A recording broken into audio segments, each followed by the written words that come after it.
en même temps pour... je vais tester l'enregistrement pour Benoît. Donc, j'ai écrit en haut vertu cardinale.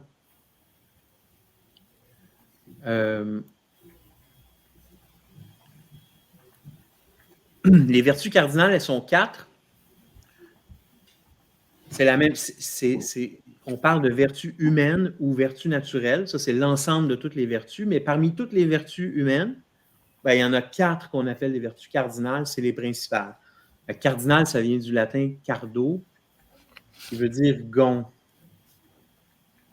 Ça, c'est saint Ambroise de Milan qui a pris les vertus qui venaient des Grecs puis des Romains, puis qui a fait une synthèse avec la foi chrétienne, qui leur a donné le nom de cardinal. Alors, tiens, ça, c'est une petite photo de... une photo. Une image de saint Ambroise vers l'an 320 à peu près. Je pensais que tu allais nous montrer une photo d'un oiseau ou d'un cardinal. Non. Alors, saint Ambroise de Milan. Et puis, alors les gonds, c'est quoi des gonds? Des gonds, l'expression sortir de ses gonds, c'est ça des gonds. C'est sur une porte. On ne voit plus ça bien aujourd'hui, mais c'est la pine qui est là. Puis là, il y a la serrure, là, par-dessus, la penture qui est par-dessus. Attendez un peu, je vais vous donner une autre image. Comme ça. Aussi, vous voyez, c'est quoi? C'est des vertus cardinales parce que c'est comme des gonds, c'est-à-dire que toutes les autres vertus tournent autour de celle-là. Fait qu'il y en a 4. La première, c'est la prudence, justice, force, tempérance. Là, je les ai placés dans l'ordre qui sont traditionnellement enseignés dans l'Église. C'est saint Thomas d'Aquin. Ça va être ma dernière photo. Saint Thomas d'Aquin, vous le connaissez? Un petit peu, peut-être. Saint Thomas d'Aquin, c'est comme le grand théologien de l'Église catholique au XIIIe siècle. Un grand génie, un grand saint. Alors lui a mis du ménage là-dedans, puis il les a placés dans cet ordre-là. La prudence, en premier, parce que c'est une vertu intellectuelle, la prudence. Puis les autres, on les appelle des vertus morales, justice, force, tempérance. Alors la prudence intellectuelle, parce que c'est ce que saint Thomas, c'est un peu avancé, là, mais saint Thomas appelait ça l'intellect spéculatif. C'est comme abstrait. C'est des vertus qui sont abstraites, les vertus qui se rattachent à la prudence, tandis que les autres sont opératives, c'est-à-dire elles sont plus comme dans l'action. OK? Fait que là, la prudence, c'est quoi la prudence? La prudence, la disposition de la raison à discerner le bien et à choisir les moyens de l'accomplir. Okay? La prudence, c'est pas juste ce qu'on entend aujourd'hui dans notre société, là. C'est-à-dire peser sur le break, pas aller trop vite. Ça, c'est une définition là, toute étroite de la prudence. La prudence, là, comme la vertu de prudence, c'est celle qui nous fait discerner le bien. OK? Et puis, à cause de ça, ben, ça fait que c'est la vertu la plus importante. C'est la règle d'or des autres vertus. Parce qu'évidemment, si on n'est pas capable de distinguer le bien du mal, si on veut s'apprêter à faire un acte et on ne sait pas s'il est bien ou mal, ben, ça ne nous donne rien d'avoir toute la justice ou la force du monde. Là. OK? Fait que la prudence, elle doit comme réguler, elle doit un peu gouverner toutes les autres vertus. Fait que pour nous aider, j'ai mis un petit tapon de vertus apparentées. Fait qu'on on va pas les définir toutes là, chacune, on finirait plus là. Mais tu sais, la prudence, c'est apparenté à la sagesse, la patience, l'intelligence, la crainte de Dieu, l'humilité. Okay? Ce genre de vertus-là. On voit que c'est des vertus qui sont vraiment dans l'esprit, des vertus spirituelles plus abstraites. Alors, il faut demander l'aide de Dieu pour qu'on cultive l'humilité, puis que l'humilité vienne teinter toutes les autres vertus. Même chose pour la sagesse, la patience, l'intelligence. Okay? Évidemment, la crainte de Dieu, pour ceux qui sont moins familiers avec ça, c'est pas la peur de Dieu. Là. Okay? La crainte de Dieu, c'est pas d'avoir peur de Dieu, ça peut être expliqué bien simplement, par exemple, je sais pas moi, un 28 mars il fait 4 degrés, un 28 mars, plein soleil, puis tu décides d'aller traverser le lac qui est encore gelé à pied. Tu dis, ah ouais, c'est beau, il a fait frette la nuit passée. Ben attention, là, tu sais. Ça prend un petit peu de crainte de Dieu, là. Vous voyez un peu? C'est comme... fait que la crainte de Dieu, c'est lié à la prudence. C'est ça. Moi, j'ai une question. Tu as Oui. écrit don de l'Esprit Saint, mais Ouais. là, on parle des vertus humaines. Ça serait pas... Oui. Oui, Moi, c'est ça. je me serais attendu à ce que ce soit les vertus théologales qui soient des dons de l'Esprit Saint. Non. Non, non. OK. Toutes les vertus dont on parle aujourd'hui, en fait, toutes les vertus qui ne sont pas les 3 vertus théologales sont des vertus humaines que tous les êtres humains peuvent expérimenter. Ils ont déjà dans leur cœur. OK? C'est juste que l'Esprit Saint, lui-même, on peut le prier pour qu'il nous donne ces dons-là dans leur pleine mesure, en abondance. Il peut nous donner même ce qu'on appelle une surabondance de ces dons-là, de ces vertus-là. OK? Puis d'ailleurs, je ne les ai pas toutes mises. Il y en a quelques autres parmi les dons de l'Esprit Saint. Il y en a 7 dons de l'Esprit Saint. Puis, mais ceux-là, par exemple, s'apparentent bien à la prudence. Okay. Et quand je mets les vertus apparentées comme ça, là, toutes les listes de vertus, là, ça, ce n'est pas un enseignement théorique précis. Là, okay? Ça, c'est moi qui ai mis ça, juste pour qu'on se donne une idée. Tu sais. Parce que c'est ça. Donc, les vertus, je vais essayer d'être clair, mais toutes les vertus ont une dimension divine. Tu sais, je veux dire, il y a des gens qui ont fait preuve de, je sais pas, d'un courage absolument extraordinaire, comme surhumain, on va dire, parce qu'il y avait la présence de Dieu derrière. Tu sais. Puis par la prière, on peut obtenir de toutes les vertus, même les vertus humaines, pour des circonstances particulières aussi.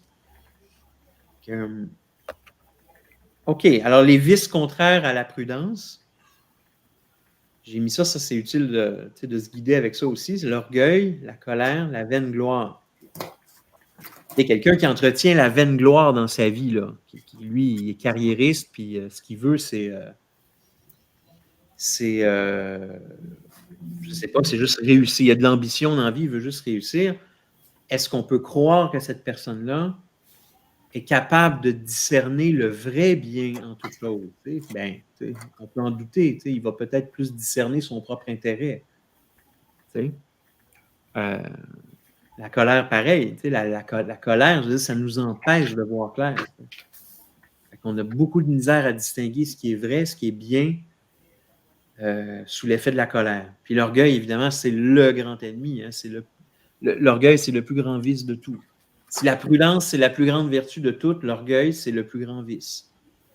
C'est celui qui c'est le premier obstacle à la vertu. Fait que là, j'ai mis des références aux Saintes Écritures aussi. On pourrait regarder celle-là aussi, là, du livre des Proverbes pour la prudence. J'ai mis ça quelque part. 2 secondes. Ça ici. Je peux te poser une question qui sort un peu du sujet? C'est-tu dans le Proverbe? C'est dans les psaumes? C'est pas dans le Proverbe, c'est dans les psaumes. Tu sais, des fois, il y en a qui ont comme des parenthèses. Puis là, mettons, à quelque part, tu vois psaume entre parenthèses 14, 15, 18. Mais là, tu vas mettons, dans ton application, dans ta Bible, puis toi, c'est pas au chapitre 14. Fait que là, tu cherches un peu, il s'est rendu où, puis c'est souvent un avant ou un après. Ouais. Mais tu sais, pourquoi? Pourquoi? C'est parce que l'application que tu vas suivre est une Bible protestante, probablement. OK. Mais, la raison pour laquelle il y a des numéros en parenthèse, en fait, c'est parce qu'on a, au cours du 20e siècle, l'Église a comme décidé qu'il y a un psaume, je pense que c'est le psaume 9, elle a décidé de le couper en deux. Elle a considéré par ses recherches qu'il s'agissait en fait de 2 psaumes différents. Donc, dans les anciennes Bibles, la numérotation n'est pas la même, puis dans les nouvelles, depuis ce temps-là, depuis une centaine d'années, à partir de, je pense que c'est le psaume 9, je pourrais vérifier, mais à partir du psaume 9, ben là, il y en a une plus. Alors, on continue à 10, mais on va mettre l'ancien numéro comme on avait l'habitude avant. Alors, si tu lis un vieux texte, mettons un texte d'il y a 200 ans, puis que la personne parle du psaume 51, ben, ça va correspondre au psaume 52 dans notre Bible aujourd'hui. Tu vois, fait que c'est juste un peu mêlant, ces affaires-là. Alors, les vertus cardinales, ouais, c'est ça, la prudence. Voilà. Alors, la prudence, ça vient du livre des Proverbes. Le naïf croit tout ce qu'on lui dit. L'homme avisé regarde où il met les pieds. Le sage craint le mal et s'en détourne. L'insensé fonce plein d'assurance. L'homme imparfait fait des sottises et l'intrigant se rend odieux. Les naïfs ont en partage la bêtise. La science est la couronne des gens avisés. Ouais, c'est juste un passage biblique qu'on peut méditer pour mieux connaître la prudence puis la demander. L'homme avisé regarde où il met les pieds.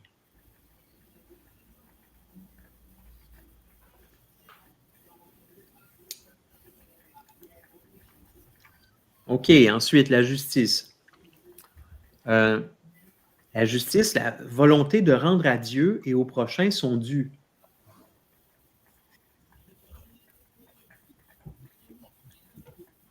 Okay, la volonté de rendre à Dieu et au prochain son dû. Donc, j'ai mis dans le petit nuage ici, là. Donc, la justice, c'est une vertu qui s'exerce par rapport à une personne, par rapport à quelqu'un d'autre. On pourrait la résumer aussi par ce que tu veux qu'on te fasse, fais-le aux autres.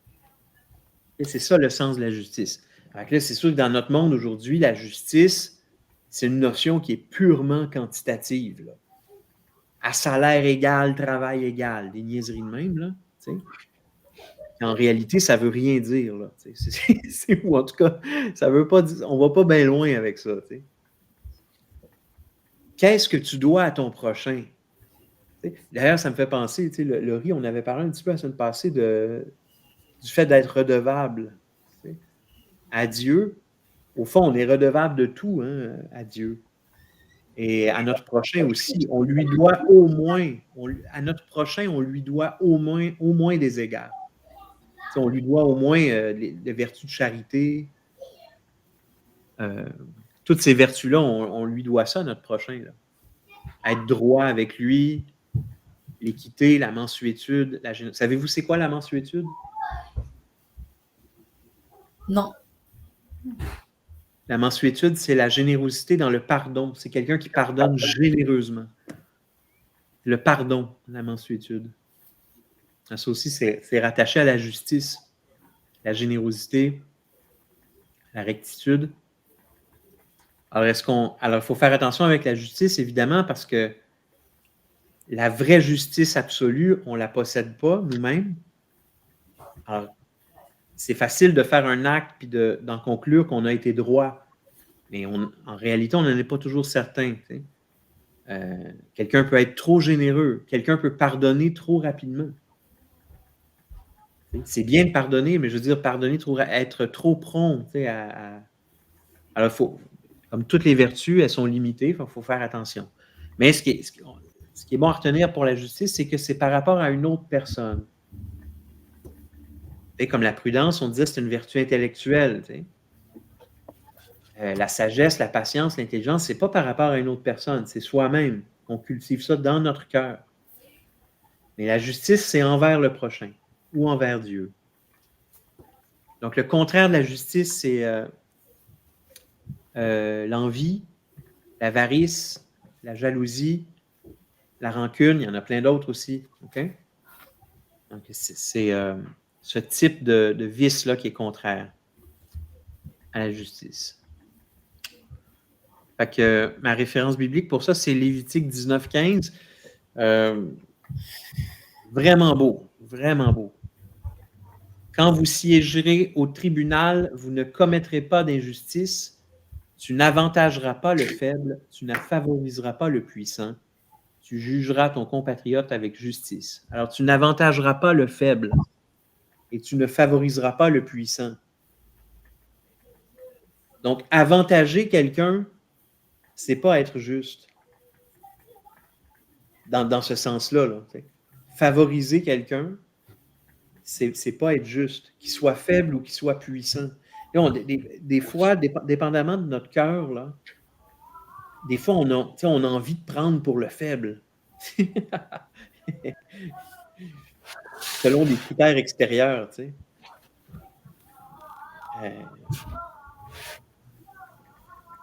Il faut être attentif aux pauvres, par exemple. Évidemment, tu sais. Il faut être charitable envers les pauvres. Mais c'est pas parce que tu es pauvre que, par exemple, que pour un crime particulier, qu'on devrait être plus indulgent avec toi. Vous comprenez l'affaire? Tania écrit dans le chat. Oui, ok, excuse-moi, je n'avais pas remarqué. Oui, c'est ça. En fait, l'équité, c'est bien. C'est pas la même chose, l'équité puis l'égalité. Désolé, Tania. C'est parce que le chat il est comme loin de mon champ de vision. Puis peut-être que si tu rajoutes des cœurs ou des affaires, je vais le voir. Mais sinon, je le vois quand même très bien. Fait que s'il y a quelque chose, je peux le dire. Ah ouais, c'est bon. Oui. Ben, c'est parce que l'égalité, c'est mathématique, tout simplement. C'est quantitatif. Mais là, on n'est pas dans un ordre comme ça. Là. On est dans l'ordre moral. T'sais. Et l'équité, c'est moral. T'sais. Ce qui est. J'explique à mes. Là, Constance est là, elle est témoin de ça, mais avec les enfants, c'est vraiment. On voit ça tout le temps. Je vais dire à Constance, tu n'as pas de problème, ce soir, tu peux veiller 1 heure, puis à sa soeur la plus jeune, et je suis obligé de dire non, toi, tu vas te coucher. Mais pourquoi? Elle, dans sa tête, elle voudrait que ça soit égal, c'est-à-dire qu'elle se couche à la même heure que l'autre, mais non, il faut que ça soit équitable. Alors, à son âge, elle ne peut pas le faire. C'est ça la distinction. Tu sais. C'est pour ça, tantôt, quand je me moquais un peu de l'expression à travail égal, salaire égal, tu sais, c'est voir le monde toujours avec la loupe des mathématiques, d'une égalité mathématique, mais c'est pas vrai. C'est pas comme ça que ça fonctionne. Alors, puis, en tout cas, bref. J'espère que ça fait le tour. Alors, c'est ça. Fait qu'on a tendance des fois à, par exemple, quelqu'un qui va m'engager, moi je travaille à contrat, qui m'engage beaucoup. Il me donne beaucoup de contrats, il me donne beaucoup de travail. Ben, je vais avoir une tendance à le favoriser plus que d'autres dans mon jugement moral. Parce que c'est la main qui me nourrit, fait que je vais être comme un peu plus fin avec lui. Mais il ne faut pas être comme ça, il faut chercher ce qui est juste pour chacun. Tu sais. Alors, je trouvais que c'était un bon passage lévitique là, pour ça. Là. Mais c'est dur quand même, là, quand on a un ami ou, comme tu dis, une connaissance, peu importe, là, tu as toujours tendance à favoriser ton ami versus une personne que tu connais moins ou pas. Ben, non, mais tout ça, c'est dans l'ordre de la charité. Hein. C'est comme toutes les vertus, dans le fond, au-dessus de les vertus théologales. Là. Fait que il faut toujours les prendre dans l'ordre de la charité. C'est normal que quand tu connais quelqu'un, que tu vas le favoriser d'une certaine façon. Mais là, on parle strictement au sens de la justice. Tu vois, le passage de Lévitique, là, ça concerne un juge. Quand vous siégerez au tribunal, quand tu vas avoir à prononcer un juge sur quelqu'un, là, tu ne peux pas te permettre de juste avantager quelqu'un parce que tu le connais. Tu sais. C'est un peu pour ça, par exemple, qu'on voit l'administration publique imposer des lois, des règlements pour interdire le favoritisme dans l'octroi de contrats. C'est parce que dans le fond de leur cœur, les hommes, même s'ils croient que dalle en Dieu, ben, ils ont quand même la vertu de justice est quand même présente dans leur cœur, puis ils se disent c'est pas juste qu'il y ait juste les petits amis qui aient les contrats. Quelqu'un qui voudrait, par exemple, qui se part une business devrait avoir la même chance qu'un autre. T'sais. Bon, on peut penser que c'est bon ou que c'est pas bon, mais c'est correct pour ça? Ouais. La force, assurance de poursuivre le bien en surmontant des obstacles. On poursuit le bien tout le temps, une vertu, on poursuit le bien, mais là, c'est en surmontant des obstacles. Fait que la force, c'est par rapport à un obstacle. La prudence, vertu intellectuelle, c'est dans mon esprit, en moi. La justice par rapport à une personne, qu'elle soit Dieu ou ton prochain. Puis la force par rapport à un obstacle. Et c'est quoi les obstacles? C'est la peur, la mort, la souffrance, la faiblesse. Toutes sortes de choses qui nous empêchent de faire un acte bon. On a la chance devant nous de faire un acte bon, mais on a un obstacle qui nous en empêche. Alors, ça prend la force. Donc, les vertus que j'ai énoncées vite, là, courage, constance, fermeté, assiduité, renoncement, esprit de sacrifice. Le contraire de la force, c'est la paresse. Ça, c'est le grand vice opposé à la force, la paresse. Il y a aussi la négligence. C'est niaiseux, mais la négligence, là, c'est vraiment un manque de force. Hein? C'est un manque de force là, grave, là, mais la négligence, même dans des choses là, très ordinaires, là. Tu sais, des fois, je me fais pas à barbe par négligence, c'est vraiment une forme de paresse, là, c'est un manque de force, là, dans des choses très, très, très simples, tu sais. La facilité, la tergiversation. Préférer toujours ce qui est facile. Ça, c'est un vice, hein? Préférer ce qui est facile. C'est pas la même chose que la simplicité, par exemple. C'est préférer ce qui est facile. Tergiverser tout le temps, manquer, ne pas être capable de prendre une décision. C'est ce genre d'affaires-là qui nous arrive tout le temps. T'sais. Alors, pour ça, j'ai mis Jean 16, 33. Jean 16, 33, c'est... Oui. Qu'on aille voir, là, mettons, la différence entre paresse et négligence. Parce que négligence, tu vois beaucoup ça comme la procrastination. Ah, ouais, ça se recoupe beaucoup, là, mais j'ai pas fait... j'ai pas étudié ça dans le détail. Ah non, OK. Fait que ça m'est vu comme ça, là, le fait de négliger quelque chose. Parce que la négligence, ça vient pas juste avec la paresse non plus, là. Là, j'ai donné un exemple de paresse, mais... ou peut-être que c'est toujours lié, tu sais. Tu sais, je sais pas moi, tu sais, négliger de... Tu sais, moi, j'ai grandi sur une ferme. Sur la ferme, quand j'étais jeune, quand je prenais le pick-up, je m'attachais jamais, tu sais. Je bouclais jamais ma ceinture, tu sais. OK, ouais, je vois. C'est-tu vraiment un acte de paresse, tu sais? Mais c'est certainement un manque de force, tu sais. Je veux dire, juste ce mouvement-là, je voulais pas le faire, tu sais, mais c'est pas parce que je suis pas capable ou... En tout cas, je sais pas, on pourrait regarder ça plus, là, mais... Fait que ouais, pour la force, j'ai mis carrément une citation de Jésus. Dans le monde, vous avez à souffrir, mais courage, moi je suis vainqueur du monde. Alors là, tu vois, vous voyez l'obstacle dont Jésus, le vrai obstacle dont Jésus parle, c'est le monde. Quelque chose, hein? C'est le monde lui-même. Puis il nous enjoint à être courageux. Moi, je suis vainqueur du monde. Si on le suit, on va vaincre le monde aussi. Alors, puis la tempérance. Alors, la tempérance, je pense que j'en ai parlé la semaine passée quand même, là. Alors, la capacité de régler les appétits sensibles. Les appétits sensibles, il y en a deux sortes, OK? Les appétits sensibles, on peut dire juste les plaisirs aussi, les plaisirs du corps. Donc, ici, je disais la justice par rapport à une personne, la force par rapport à un obstacle, la tempérance, c'est par rapport au corps. C'est juste par rapport à son propre corps.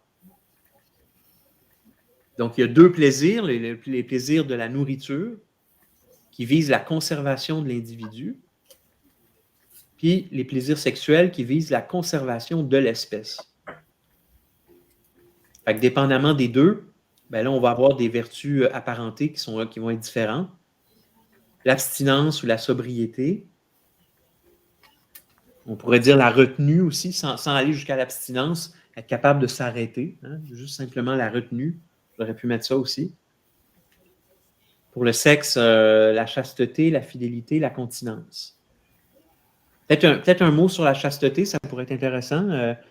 Parce que chasteté, c'est une notion qui est très obscure aujourd'hui, là.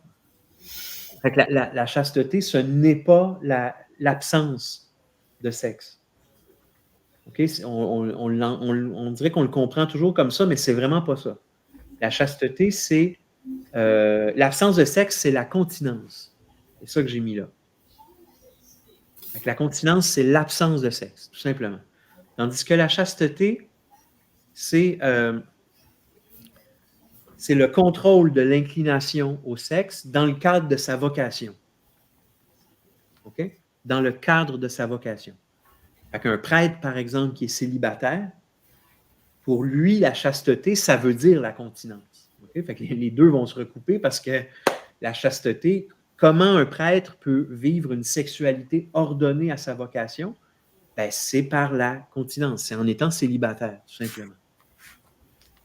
Dans le mariage, par exemple, dans mon cas, et moi aussi, je dois exercer la vertu de chasteté. Alors, ça veut dire quoi dans mon cas? Ça veut dire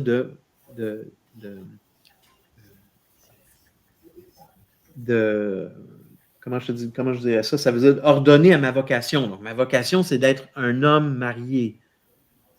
Donc, le mariage, l'une des fins du mariage, c'est d'avoir des enfants. Une des raisons d'être de se marier, c'est d'avoir des enfants. Fait que tu peux pas être continent, là. Faut bien qu'il y ait du sexe à un moment donné. Sauf que il faut que le sexe soit contenu dans le mariage. Puis surtout dans le but d'avoir des enfants. Fait que la chasteté, c'est d'éviter toutes les pratiques sexuelles qui ne vont pas vers ce but-là, qui ne tendent pas vers le but de la conservation de l'espèce. OK? Donc, une vertu sœur de la chasteté, c'est la fidélité. Vous comprenez? Si je commettais l'adultère avec une autre femme, je serais infidèle à mon époux, je ne serais pas chaste. C'est un grave manque à la chasteté. Là, OK, alors, donc les vices contraires à la tempérance, c'est la gourmandise, la luxure, l'insensibilité. La luxure, c'est ça. La luxure, c'est toutes les formes toutes les pratiques sexuelles qui ne concourent pas à la conservation de l'espèce. OK? Tania a écrit dans le chat. Pardon, merci.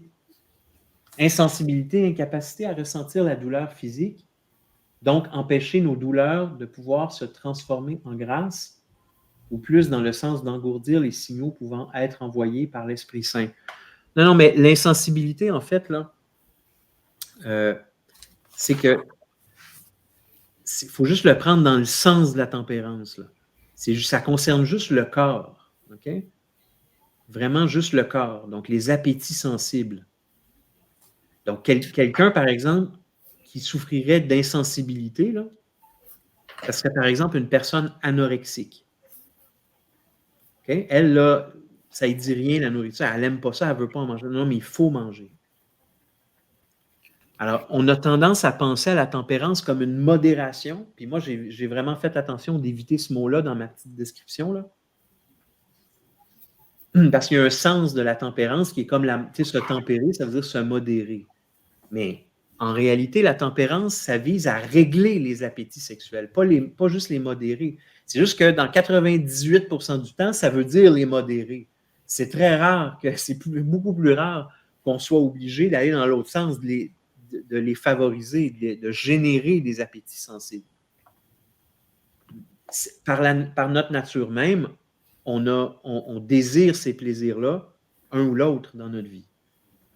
Donc c'est rare mais quelqu'un d'anorexique, par exemple, ou par exemple dans le cadre du mariage, les époux ne peuvent pas se refuser l'un à l'autre.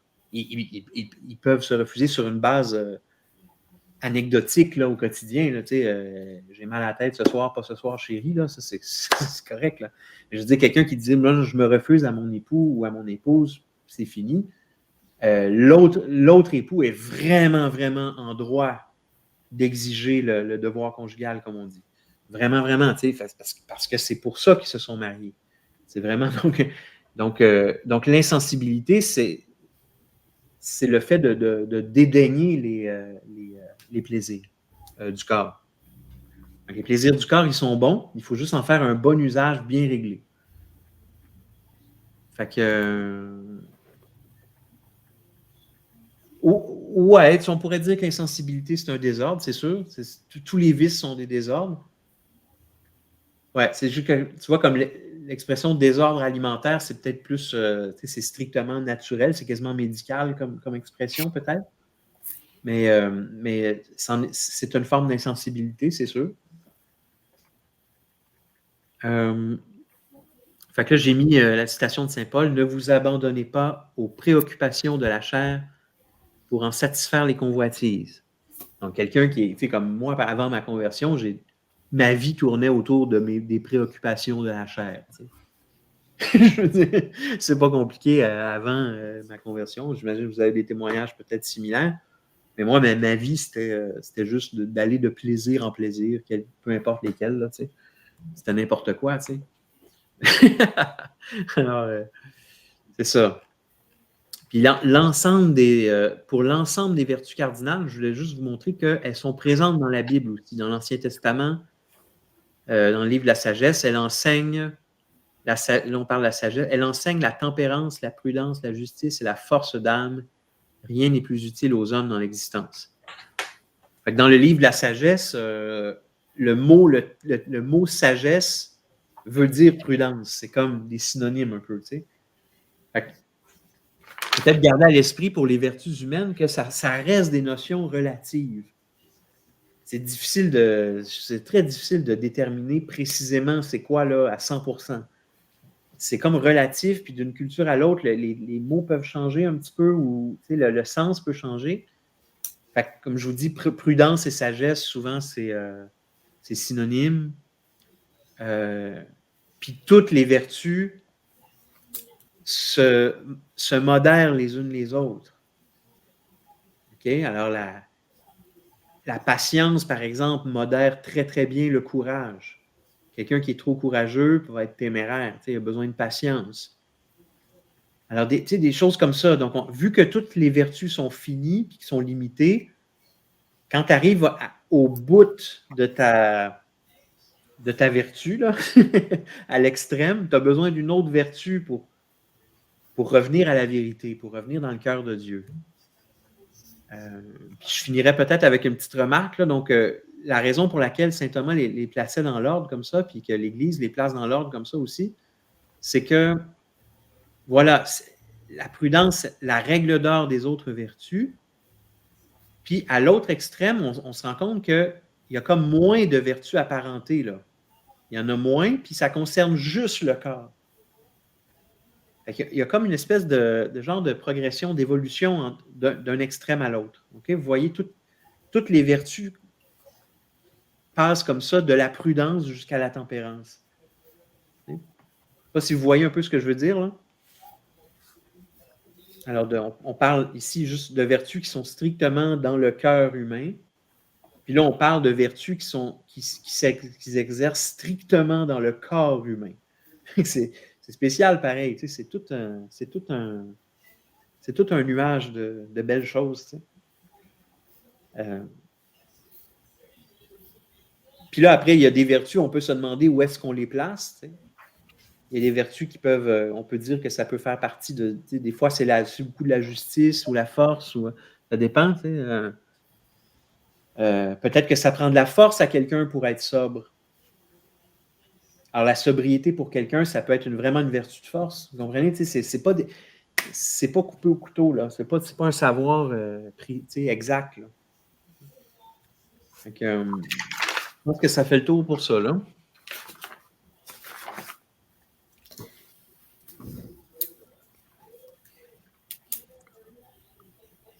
Ben, un peu comme les espèces de 4 points cardinaux que tu avais montrés la semaine passée.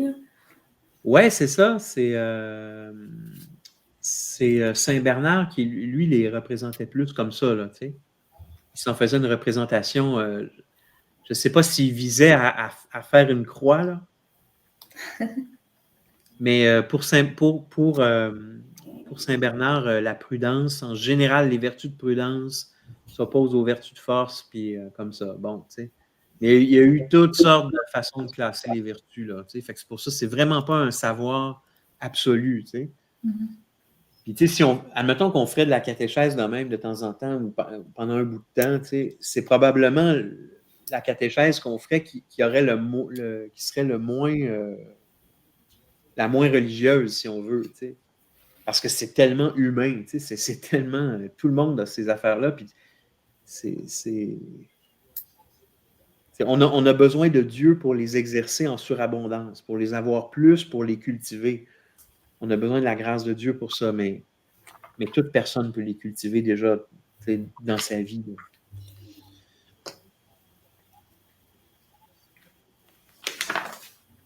Est-ce que c'est bon?